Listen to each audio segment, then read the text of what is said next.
Hi everyone, welcome back to Crochet Rocks. Tracy here, whoopsie. So I went out for yarn today. Well, no, I didn't go out for yarn, I lied. I went out to get Harley and I happened to come across yarn. I did, left it in the car. So, I'll have to, but then again, I'll show you on a different video. Shall I go get it?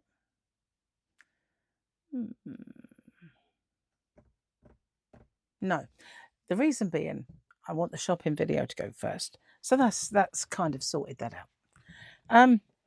Yeah, so we went to, well, I had lots to do this morning, and then we popped to the post office, and then we went to Ashford. I had to pick up Harley's bits and bobs because he's staying here the weekend.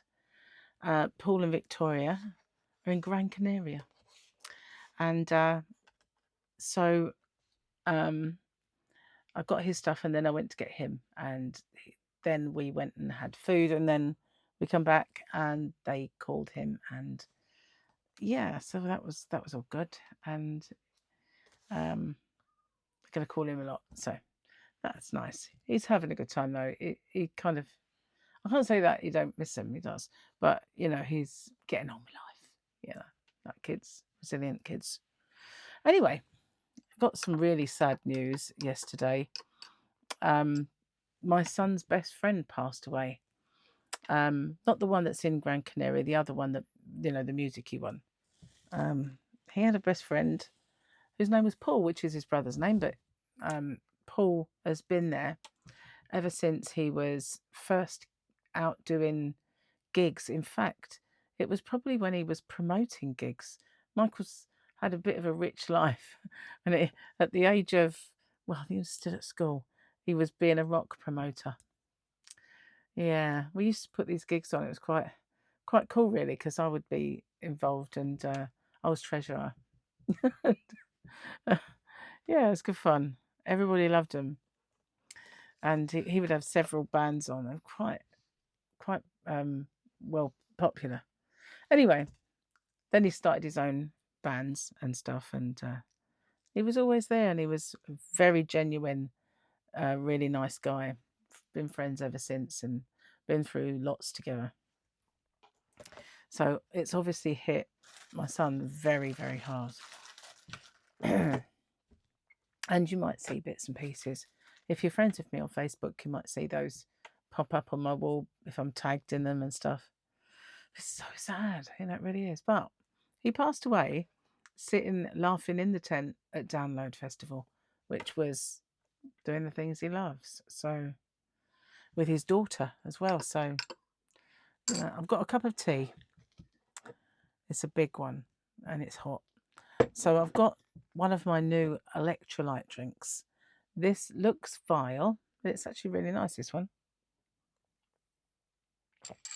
And if you're a fan of Copperberg, it's strawberry and kiwi. It's really, really nice.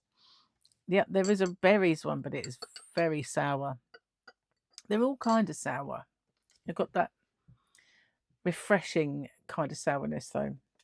They're sweet, but it's zero, totally zero. But it replaces electrolytes and magnesium, potassium, and all those things. So it's a very, very good little supplement. But I have to stir it because there's bits that do settle at the bottom. They do kind of disperse, but then it's like there's salts at the bottom that just stay there. Really good. I quite like it. So let's look at this yarn then. Where is it? Did I bring it in? This one.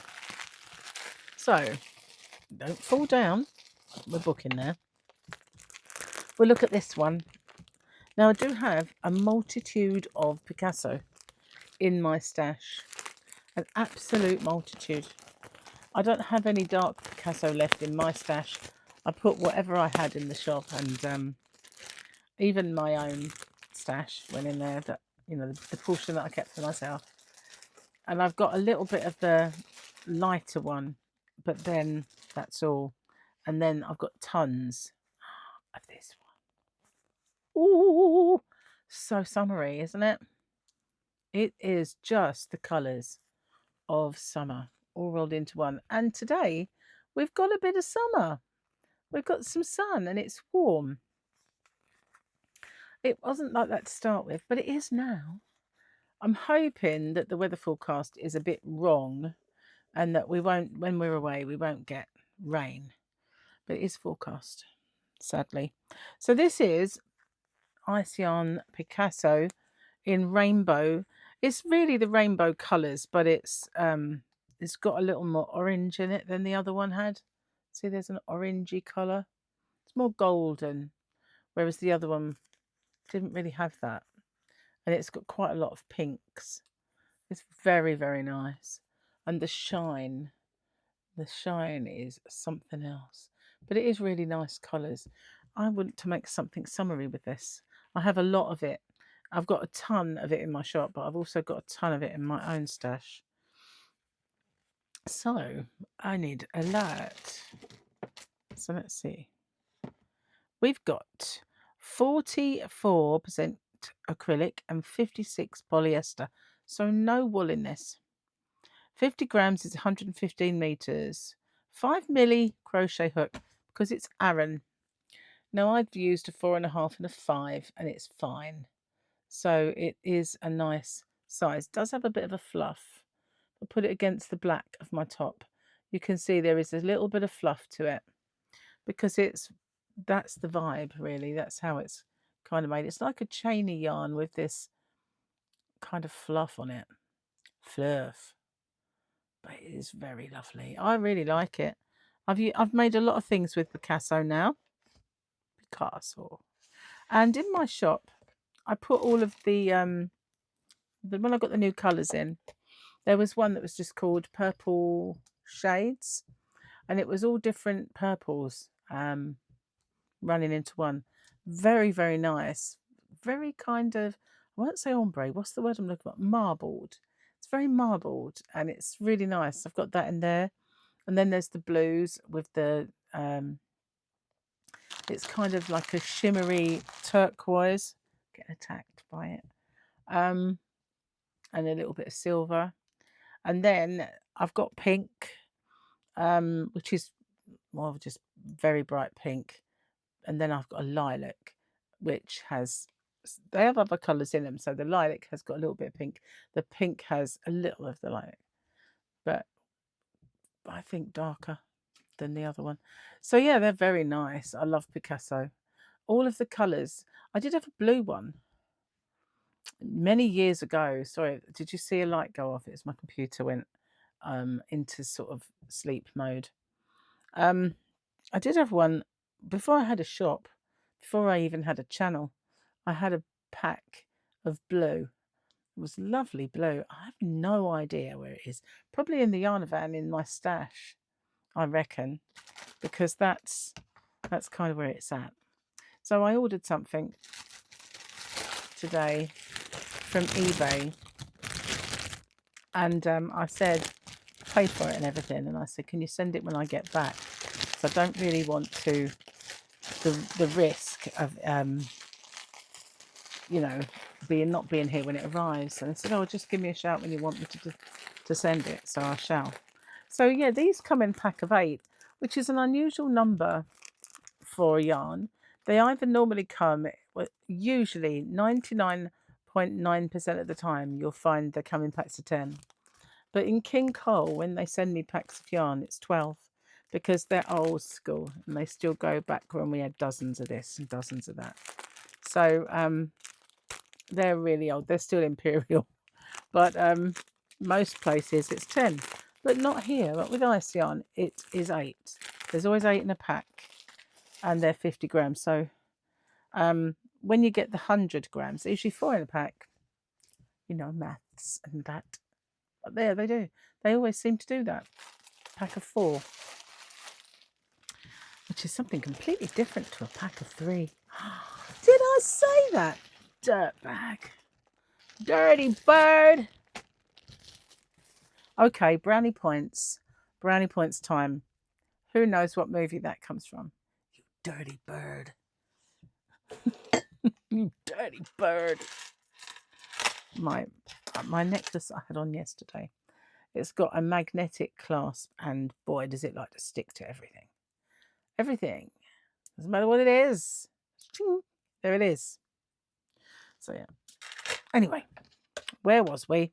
Oh yes, we were doing this and all the things to do with Mandalorian and jokes. Whoops, that's one from the other day. So Friday's was a quote. We've got a weekendy picture. Sadly, it's not a Grogu.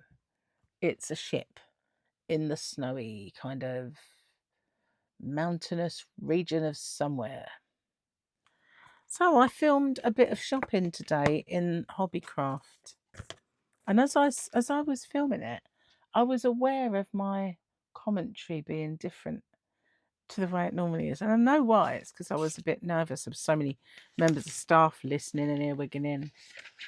And I didn't have any of my recording equipment. So it's just me holding the camera and rolling around. Well, I wasn't rolling around, but you know what I mean. Wasn't as polished and as professional as I'd like, but it was just a little trip to Hobbycraft that I did off the spur of the moment, so I took you with me. Today, this is the joke time, my doctor asked me if anyone in my family was suffering from mental illness. I said, no, we all seem to enjoy it. Nah. That's about right. I'm going to do another little one. Did you hear about the defeated Japanese frog in World War II? He commits suicide.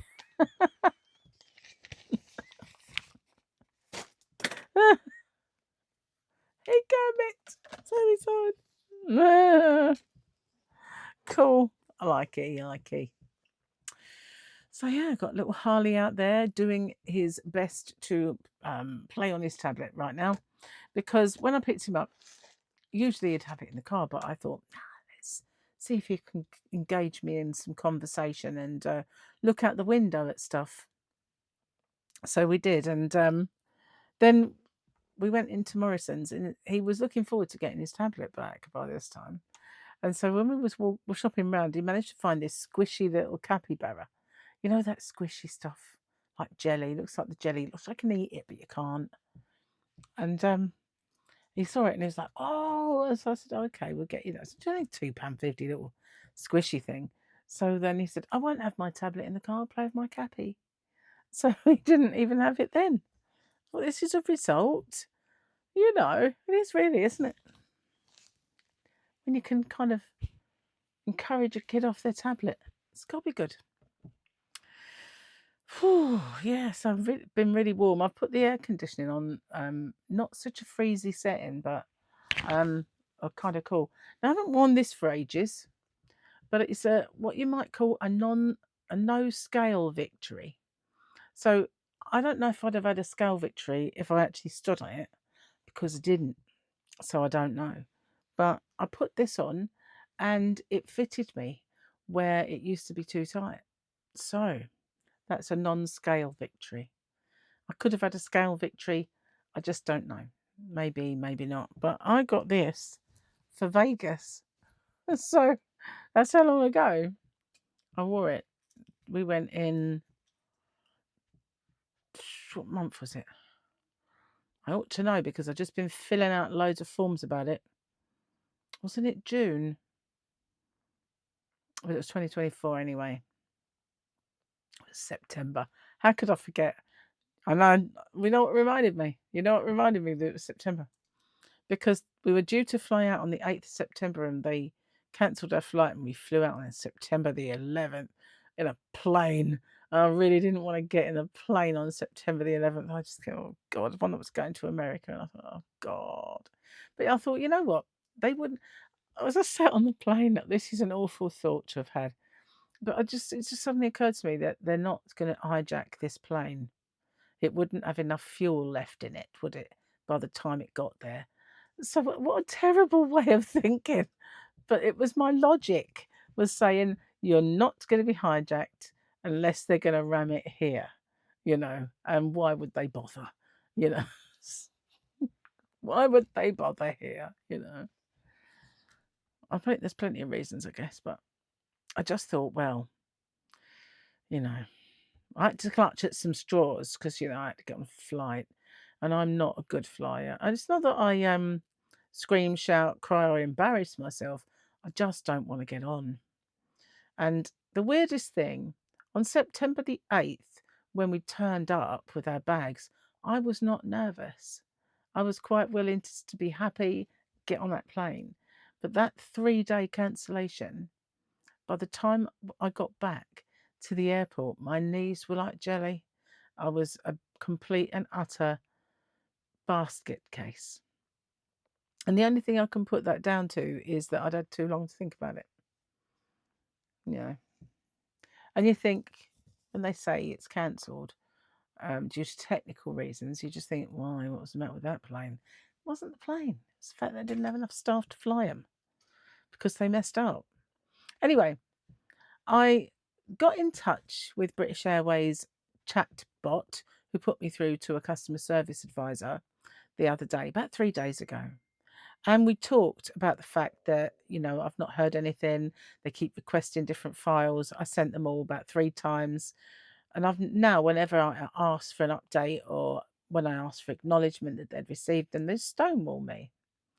So she said she was going to get in touch with them and get them to respond to me.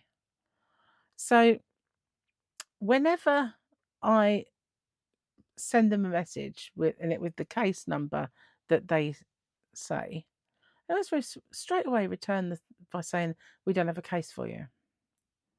But if I reply to one of their older messages, they get it. And they don't bounce back, we have no case for you. So anyway, I got involved in an alternative chat and I said, is it worth putting in a complaint to CEDA, which is CEDR? And they're the ones who deal with British Airways complaints, amongst others, but British Airways is their main. Others, the Aviation Authority, other ones do different airlines. So I think these do British Airways and Telecom. Four things, I know. But they do that anyway. So I really didn't want to go down that road. But it said that when I started talking to this chat line, it said that British Airways are notorious for kind of stonewalling. What's the word I said in the beginning? You know, they're kind of blanking me. And they said they're notorious for that. What they do is they keep doing that. They just ghost you until you give up because you can't be bothered anymore. And that's what they hope for, that they just request this information, then they come back with one more bit of information, then they ask for this picture and you've already sent it, you know, and they do that. They sort of like delay. They hope that you will get so cheesed off you just give up. So I said, oh, well, I'm not prepared to give up. So I said, and I've also already had an email from them saying that we are sorry for the cancellation of your flight, and you and your partner are both entitled to, it was £520 because that's the maximum allowable. And it's anything over 5 hours. Well, 3 days is definitely over 5 hours. I think it should be more, to be honest. It should go up, but it doesn't. It stops there. So they'd already acknowledged that that's what we're entitled to, but they'd ignored all of my receipts for all of the because they told us when they put us in that hotel, Tui, to keep all your receipts because British Airways will have to reimburse you. And they were just stonewalling me. So they said definitely put in the complaint with CEDA. What they do is they assess it, and if they think, yes, this is right, they should be paying you, they then take it up and they will push British Airways. And they said it's a miracle, really, how quick they respond once CEDA get involved. But they will either dispute it, pay part of it, or if I lose, it will cost me £25. And I thought, you know what, £25, it's not much to lose. It's not like if you lose, you pay all the court costs. You know what I mean? It's like 25 quid. So I thought, okay, we'll do it. So last night I sat in here for ages and I was making all of my scans into PDFs so that I could forward them in this complaint. I put everything in there. All of the passport pictures, there's 3 of them because Gary's has changed since. Everything, every receipt, every itemized thing. So I did put it all in. And they assess it first, and then I got an email earlier saying that yes, it's passed and they will be now taking this forward. Yes. So it's only going to pay for another trip. It's really, you know what I mean? It's not like I'll become rich or anything. It's just going to pay for another trip. But you know, they did it. They were the ones who did it. They messed up. So 200 flights they cancelled that weekend. 200 of us. Oh, probably I'm the last one to complain. Oh, I love that stuff. What did I do before this sticky toffee flavoured tea came out? I really don't know. Oh yeah, I drank biscuit tea, didn't I? This has taken over. I've still got biscuit tea, but if I'm making tea, I quite often just make this one now. It's so good. Can't tell you how much.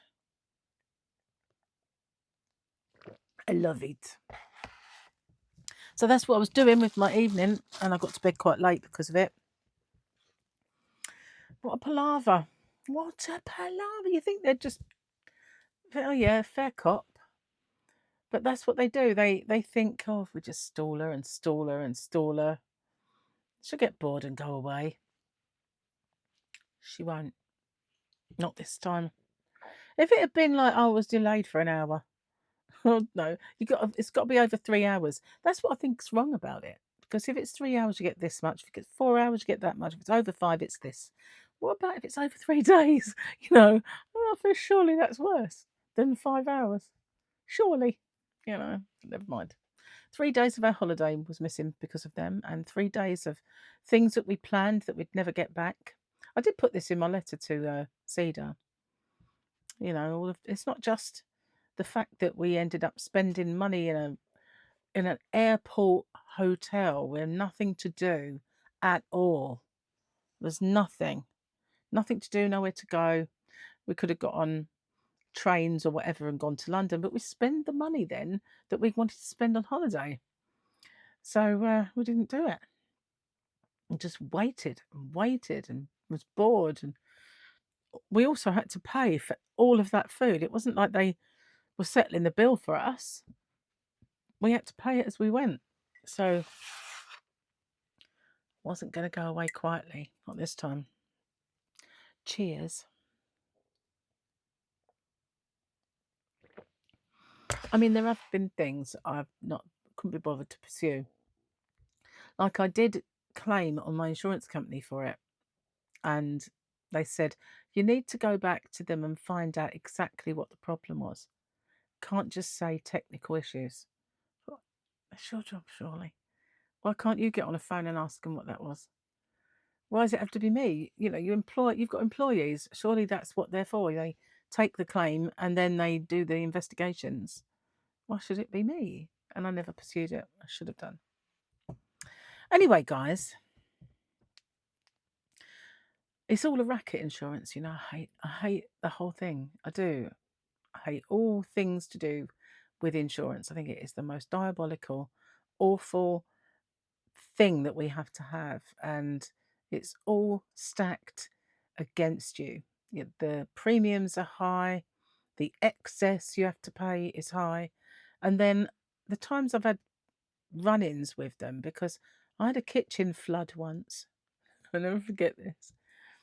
I was only young, first house, and we had this kitchen flood. And I called the insurance company, and we were buying this house, and the mortgage lender was the Abbey National Santander now.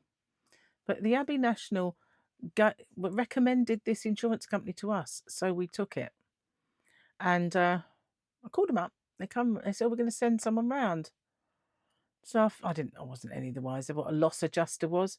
Anyway, he turned up with his clipboard and his teeth sucking, and he walked around the kitchen. Caught me on a very bad day. I don't know if I had a bit of that time of the month business going on. I have no idea. I wasn't usually like at that particular time, but I could be pushed towards it, like all of us. So he's walking around and he was like, did you take more tiles off the wall than actually came off? I was like, yes. Why? Because they were hanging off and they need to come off anyway. Well, they might not have needed to come off. And I just said, what are you doing? And he said, well, we have reclamation companies where we can get these worktops. So we can just get a piece, cut it there and put a piece in. And I went, oh, no, you don't. These worktops have been here for years. We bought this house, they were already there. And they have had tea, coffee, curry, goodness knows what spilt on them for years and wiped off. And they are no longer the colour they were when they were new. And this is a whole piece, a whole length, I pay for new for old insurance, not chopped up, bodged up versions of what I've got now. I said, so that's not going to happen. And he was like, we could have matched those tiles and just, made good. And and I went, right, that's it. Get out of my house. And I just went and he kind of like, he just like, hurried to the door. I went, get out, go on, get out. And I rang the insurance company. I rang the mortgage lender. And I said, you recommended these people. I suggest you get on the phone because you won't commission out of that. I said, and you need to get onto them because there's not a chance of them accepting that. So very sorry. They rang them. Next thing you know, they got in touch with me and offered us this money for a new kitchen. So we took it and then just did a chopped up, bodged up version of the one we had. No, we didn't. We just replaced worktops and tiling and, didn't really put a new kitchen in. Should have done, but we didn't. We just decided to make good what we had. But we didn't have half a worktop, which was a different colour. We had a full worktop. It was nice after we'd finished this. I just I flipped. I went, get out my house. And someone goes, all right, I'm going. I was like, what? Send you round here? Vulture. So I'm very happy at all. Wasn't happy. And that was my first encounter with insurance companies, and it's not been better since, to be honest. Never really had a good experience with an insurance company in my life. Anyway, on that note, I'm going to get off, upload this video and the shopping one. And I did sort of do a little thing outside saying, hey, look where I am, but it was windy there. It was kind of like an industrial estate. Well, say industrial, business estate, what you guys in the US call a strip mall. But for us, it's just like a retail park. But you call it a strip mall. But where it was like a little wind tunnel because it wasn't really windy. It hasn't been windy. It's been quite still and hot today. So, but it just sounded like a gale blowing. Of course, I didn't have my equipment with me at all. So heaven above knows if I'm going to send you on a bit of a roller coaster ride with the filming. But, what can you do? Anyway, I'll see you on the next one. Bye for now. Take care.